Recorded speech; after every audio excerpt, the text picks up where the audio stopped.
దండి cholesterol బాడీలో కొవ్వు కంటే డేంజర్ కొలెస్ట్రాల్. ఈ యొక్క కొలెస్ట్రాల్ని క్రమంగా ప్రాపర్గా మొత్తం కరిగిస్తుంది. ఈ విధంగా మీరు అనొచ్చు, ఏదైతే ఈ యొక్క థర్మాకోల్ ఉందో ఇది పెట్రోల్లో వేసిన, దాంతోపాటు మన ఆయిల్ పెయింట్లో కలిపినటువంటి టర్పంటైల్లో వేసిన, దాంతోపాటు కొన్ని యాసిడ్లలో వేసినా కూడా ఈ యొక్క థర్మాకోల్ కరుగుతుంది. మరి మీరు అడగచ్చు, సార్ ఇందులో ఫ్లాక్స్ ఆయిల్కి సంబంధించిన అవిసె గింజల నూనె నింపిరని ప్రూఫ్ ఏంది అని మీరు అడగచ్చు.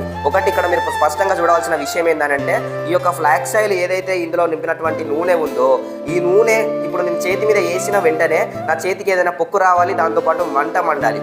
ఇందులో యాసిడ్ ఉన్నట్టయితే ఇందులో ఎలాంటి హైడ్రోక్లోరిక్ యాసిడ్ కలవలేదు, ఎలాంటి పెట్రోకెమికల్స్ కలవలేదు. ఒకటి మీరు ఇందులో క్లారిటీ తీసుకోవచ్చు. ఎందుకు ఆ యొక్క థర్మాకోల్ కరిగింది, ప్రధాన కారణం ఏంటంటే, ఇందులో ఏదైతే నేను చూపించినటువంటి ఫ్లాక్స్ ఆయిల్ క్యాప్సిల్ ఉందో ఇందులో మనకి ఒమేగా 3, ఒమేగా 9 అనే న్యాచురల్ యాసిడ్స్ ఉండడం ద్వారా కరుగుతుంది.